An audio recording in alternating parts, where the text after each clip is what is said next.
और परफॉर्म करने लगी स्पेसिफिक फंक्शन को। तो इस प्रोसेस को हम बोलेंगे differentiation, differentiation and vascular cambium, vascular cambium, ठीक है। अलग अलग स्ट्रक्चर, डिफरेंट स्ट्रक्चर बनाते हैं मैच्योरिटी में, ठीक है। तो जो फाइनल स्ट्रक्चर या फाइनल जो उनका शेप होता है मैच्योरिटी के दौरान सेल या टिश्यू में मैच्योर करके उनके प्रोटोप्लाज्म में चेंज होगा, सेल वॉल में चेंज होगा, उसके बाद मैच्योर सेल बनेगी, ठीक है। मैच्योर एनवायरमेंटल, ठीक है, इंटरनल प्लास्टिसिटी और एनवायरमेंटल। जो इंटरनल होती है इसको हम डेवलपमेंटल भी बोलते हैं। लास्ट लेक्चर में हमने ग्रोथ रेट पढ़ा, arithmetic growth rate, geometric growth rate, ठीक है। उसके बाद हमने कंडीशन फॉर ग्रोथ पढ़ा। जो ग्रोथ रेट थी उसमें एक चीज़ हमसे छूट गई थी, वो आज हम देख लेते हैं। एनसीईआरटी में एक अर्थमेटिक और जियोमेट्रिक जो चार्ट दिया गया उसमें एक सी नंबर का पॉइंट ये भी है, एक चार्ट ये भी दिया गया। उसमें जो जाइगोट डिवाइड होता है उसका मैंने एग्जांपल बताया था कि जो अर्ली एम्ब्रॉयो की जो डेवलपमेंट होती है वो जियोमेट्रिक होती है। तो देखिए जाइगोट जो डिवाइड होता है 1 से 2, 2 से 4, 4 से 8, अब इसमें 4 आगे हैं 4 पीछे भी हैं, 4 से 8, 8 से 16। तो शुरुआती जो फेज़ होते हैं वो जियोमेट्रिक फेज से जो है डिवाइड होते हैं, जितनी भी सेल होती हैं वो डिवाइड होती हैं। लेकिन बाद में अगर ऐसे जियोमेट्रिक जो है फेज से सेल डिवाइड होती रहेंगी तो बड़ी मात्रा में सेल बन जाएंगी। इसीलिए जो बाद में जो होता है वो सेल जो है अर्थमेटिक ग्रोथ रेट से जो है वो डिवाइड करना शुरू करती है, मतलब कुछ सेल उसमें जो है वो फंक्शन को परफॉर्म करने लगती हैं, ठीक है। तो यही लिखा गया कि stage during embryo development showing geometric and arithmetic phase. जो अर्ली एम्ब्रियो का डेवलपमेंट होता है वो जियोमेट्रिक होता है, लेकिन पूरा जो एम्ब्रियो का डेवलपमेंट होता है उसमें जियोमेट्रिक और अर्थमेटिक दोनों जो है फेजेस जो हैं वो ग्रोथ कराते हैं, ठीक है। अब चलते हैं इसके आगे नेक्स्ट टॉपिक पे। नेक्स्ट टॉपिक है डिफरेंशिएशन, डी डिफरेंशिएशन, रीडिफरेंशिएशन। आइए जानते हैं ये प्रोसेस होता कैसे। जैसे मान लीजिए एक मेरिस्टेमेटिक सेल है, ये सेल डिवीजन करेगी, 1 से 2 सेल बनी, ठीक है। अब इन 2 से फिर 4 बनेंगी, तो ये सेल जो है ये डिवाइड कर रही हैं, सेल डिवीजन हो रहा है, सेल डिवीजन हो रहा है, ठीक है। 1 सेल से 2 सेल बनी, 2 से 4 बनी, 4 से 8 बनेंगे, 8 से 16 बनेंगी। तो ये जो सेल बनी है डिवीजन के दौरान इनको बोलते हैं हम प्राइमरी मेरिस्टेमेटिक टिश्यू, ठीक है। अब ये जो प्राइमरी मेरिस्टेमेटिक टिश्यू हैं इसमें से कुछ सेल जो होती हैं टिश्यू की, इसमें से कुछ सेल जो होती हैं वो डिवीजन करना छोड़ देती हैं, या तो वो टेम्पोररी डिवीजन करना छोड़ दें या परमानेंटली, ठीक है, और परफॉर्म करने लगती हैं स्पेसिफिक फंक्शन को, ठीक है। जैसे मान लीजिए इसमें से कुछ सेल डिवीजन करना छोड़ दी और परफॉर्म करने लगी स्पेसिफिक फंक्शन को, तो इस प्रोसेस को हम बोलेंगे डिफरेंशिएशन, डिफरेंशिएशन,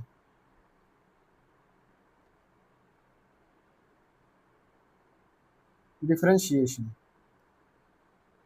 ठीक है। और ये जो सेल बनी है इनको हम बोलेंगे प्राइमरी परमानेंट टिश्यू, ठीक है।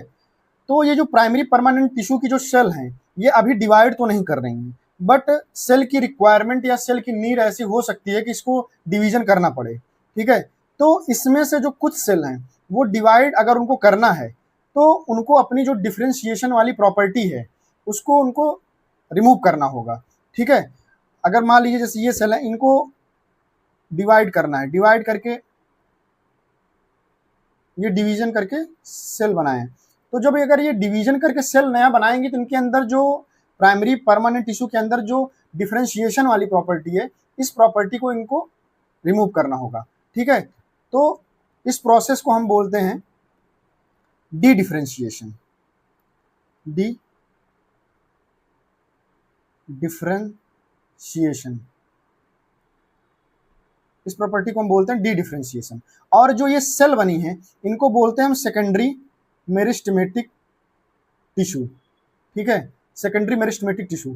अब जरूरी ये नहीं है कि ये सेकेंडरी मेरिस्टेमेटिक टिश्यू जो है ये लगातार डिवीजन करे या सेकेंडरी मेरिस्टेमेटिक जो टिश्यू होते हैं ये लगातार जो है ग्रोथ करें। तो इन जो सेकेंडरी मेरिस्टेमेटिक टिश्यू की जो सेल होती हैं, कुछ सेल जो होती हैं ये कुछ टाइम बाद जो है वो परमानेंट हो जाती हैं, ठीक है। क्योंकि परमानेंट होंगी तब कब, जब ये परमानेंट इसलिए होंगी क्योंकि जब इनके अंदर से डिवीजन करने की प्रॉपर्टी जो है वो रिमूव हो जाएगी, ठीक है। तो इस जो सेकेंडरी मेरिस्टेमेटिक सेल टिश्यू की जो सेल हैं ये डिफरेंशिएट होंगी, ये जो है ये डिफरेंशिएट होंगी,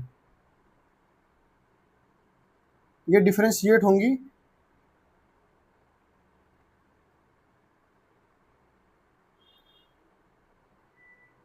ये डिफरेंशिएट होंगी और इस प्रोसेस को जो है हम बोलते हैं रीडिफरेंशिएशन। इसको हम बोलेंगे रीडिफरेंशिएशन, रीडिफरेंशिएशन।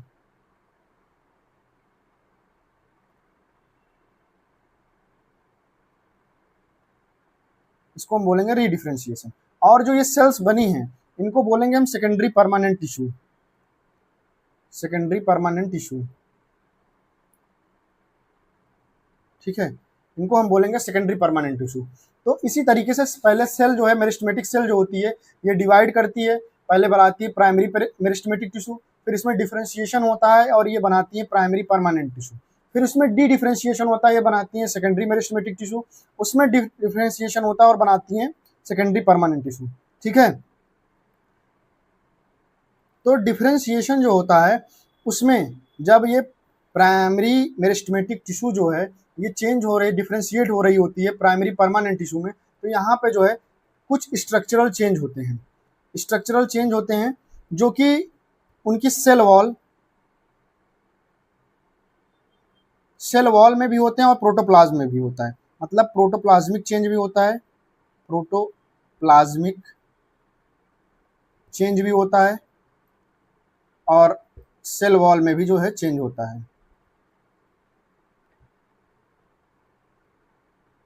ठीक है। ये जो प्रोटोप्लाज्मिक चेंज होता है प्लांट एनाटॉमी में हम पढ़ेंगे ट्रैकिड्स। ट्रैकिड्स जो है वाटर का कंडक्शन कराती हैं, जो ट्रैकिड्स होती हैं वो वाटर का कंडक्शन कराती हैं, वाटर का कंडक्शन कराती हैं, ठीक है।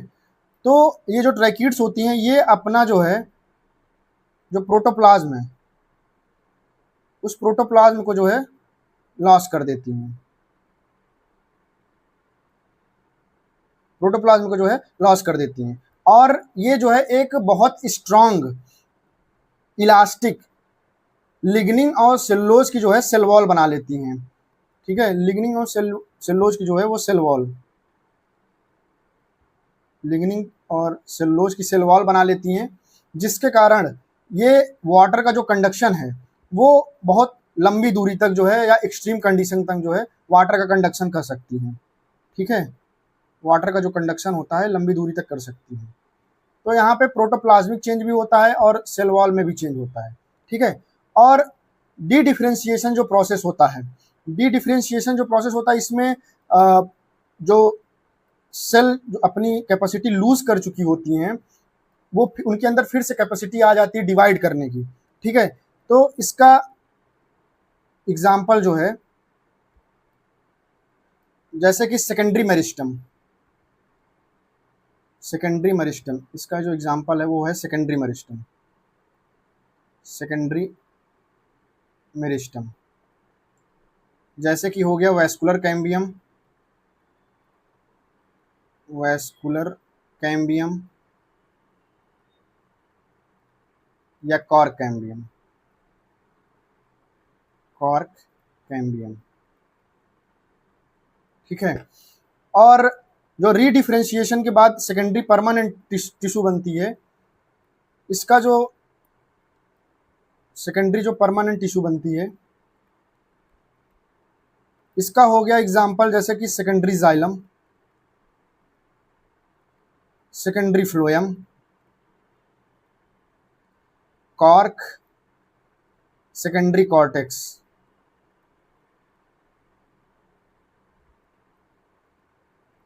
ठीक है। और ये जो प्राइमरी परमानेंट टिश्यू बने हैं, प्राइमरी परमानेंट टिश्यू जो बने इसका हो गया primary cortex, primary xylem, primary phloem. इसका एग्जाम्पल ये हो गया, ठीक है, प्राइमरी परमानेंट टिश्यू का, ठीक है। और सेकेंडरी का मैंने आपको बताया कि सेकेंडरी जो मेरिस्टम टिश्यू बनते हैं सेकेंडरी मेरिस्टम टिश्यू जो बनते हैं, इसका एग्जांपल हो गया cork cambium and vascular cambium. Vascular cambium, ठीक है। ये हो गया ये पूरा प्रोसेस, डिफरेंशिएशन, डी डिफरेंशिएशन, री डिफरेंशिएशन, ठीक है। प्लांट जो होता है उसमें जो डिफरेंशिएशन का जो प्रोसेस होता है, वो प्रोसेस जो होता है वो ओपन होता है, ठीक है। क्योंकि जो सेल टिश्यू, जो सेम मेरिस्टम से जो सेल टिश्यू बन रहे हैं, वो अलग अलग स्ट्रक्चर, डिफरेंट स्ट्रक्चर बनाते हैं मेच्योरिटी में, ठीक है। तो जो फाइनल स्ट्रक्चर या फाइनल जो उनका शेप होता है मेच्योरिटी के दौरान सेल या टिश्यू का, वो जो सेल की पोजीशन है, बॉडी के अंदर जो सेल की पोजीशन है उस पर भी डिटरमाइन करती है, ठीक है। जैसे कि जो सेल रूट एपिकल मेरिस्टम से जो सेल दूर होती हैं, वो डिफरेंशिएट होती हैं रूट कैप सेल में, ठीक है। और जो पेरीफेरी पे होती हैं सेल, वो एपिडर्मिस बनाती हैं, ठीक है। तो एनसीईआरटी में ये लाइन भी लिखी गई है, आप इसको पढ़ सकते हैं। अब चलते हैं नेक्स्ट टॉपिक पे, डेवलपमेंट। डेवलपमेंट का मतलब होता है ग्रोथ प्लस डिफरेंशिएशन। मतलब जितने भी चेंजेस है, all changes of organism during its life cycle from germination of seed to the senescence, ठीक। ऐसे मेरिस्टेमेटिक सेल है, ये ग्रोथ करके बनाएगी सेल। वो सेल के अंदर अगर फिर से आ गई क्षमता डिवीजन करने की, तो सेल डिवाइड करेगी, नहीं तो वो सेल, उसमें से कुछ सेल जो होती है परफॉर्म करेंगे स्पेसिफिक फंक्शन, जिसको हम डिफरेंशिएशन करते हैं। डिफरेंशिएशन में भी दो प्रोसेस होते हैं, एक होता है एक्सपेंशन, मतलब सेल अपने आप को एक्सपेंड करेगी, उसके बाद सेल अपने आप को मेच्योर करेगी, मेच्योर करके उनके प्रोटोप्लाज्म में चेंज होगा, सेल वॉल में चेंज होगा, उसके बाद मेच्योर सेल बनेगी, ठीक है। मेच्योर सेल जो है एट द एंड जब ये फंक्शन को परफॉर्म कर लेगी, तो उसमें आएगी एक फेज सेनेशंस की, और एट द एंड जो है वो प्लांट की डेथ हो जाती है, ठीक है। तो यही डेवलपमेंट होता है कि all changes of organism during its life cycle from germination of seed to senescence, ठीक है। एनसीईआरटी में ये वाला फोटो जो है वो बना हुआ है, आप इसको भी देख सकते हैं। अब चलते हैं इसके आगे नेक्स्ट टॉपिक पर, प्लास्टिसिटी। प्लास्टिसिटी का मतलब क्या होता है कि प्लांट जो है वो फॉलो करते हैं अलग अलग तरीके के पाथवे, किसके रिस्पॉन्स में, या तो इन्वायरमेंट के रिस्पॉन्स में, या फिर जो लाइफ फॉर्म है डिफरेंट डिफरेंट तरह के, उसके रिस्पॉन्स में जो है वो पाथवे जो है वो परफॉर्म करते हैं, मतलब फॉलो करते हैं, ठीक है। इसको हम हेट्रोफिली के माध्यम से समझते हैं। दो तरीके की हेट्रोफिली होती है, एक इंटरनल प्लास्टिसिटी और एक होता है इन्वायरमेंटल, ठीक है। इंटरनल प्लास्टिसिटी और इन्वायरमेंटल। जो इंटरनल होती है इसको हम डेवलपमेंटल भी बोलते हैं, डेवलपमेंटल, इसको हम डेवलपमेंटल भी बोलते हैं, ठीक है। इसमें क्या होता है, जो जुवेनाइल, जुवेनाइल मतलब यंग फेज में जो शेप होती है लीव्स की, वो अलग अलग होती है। जैसे जुवेनाइल में शेप जो है इस तरीके की है, और जब मेच्योर होगा तो शेप इस तरीके की हो जाएगी, ठीक है। तो ये डेवलपमेंटल होता है, डेवलपमेंटल प्लास्टिसिटी, मतलब अलग अलग तरीके का जो शेप होता है वो मेच्योर में अलग होता है, जुवेनाइल में अलग होता है, ठीक है। इसका एग्जाम्पल हम याद कर लेंगे, कॉटन, कोरिएंडर एंड लार्कस्पर, ठीक है। इसी तरीके से इन्वायरमेंटल प्लास्टिसिटी होती है, इसमें जो शेप होता है लीफ का वो टेरेस्ट्रियल कंडीशन में अलग होता है, और जो वाटर वाली कंडीशन होती है उसमें अलग होता है। इसका एग्जाम्पल हम याद कर लेंगे, बटरकप या रेननकुलस, ठीक है।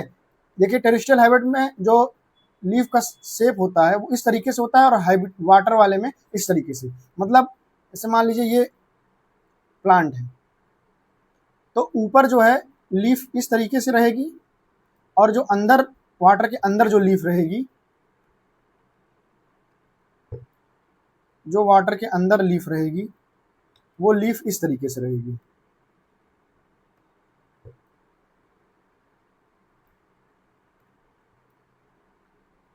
ऐसे ऐसे। तो ये जो है ये इन्वायरमेंटल चेंज हो गया, इन्वायरमेंट के हिसाब से जो है पत्तियां जो है वो चेंज हो रही हैं। इसका एग्जाम्पल बटरकप या रेननकुलस हो गया, ठीक है। तो ये प्लास्टिसिटी हो गया, ठीक।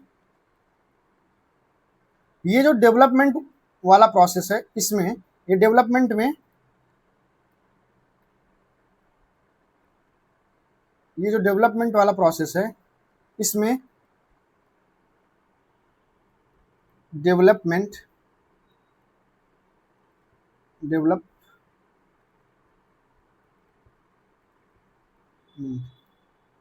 इसको हम बोलते हैं growth plus differentiation. Growth plus differentiation, ठीक है, ग्रोथ प्लस डिफरेंशिएशन। और इसको जो कंट्रोल करते हैं वो दो तरीके के फैक्टर होते हैं। एक होता है एक्सट्रिंसिक, या इसी को बोलते हैं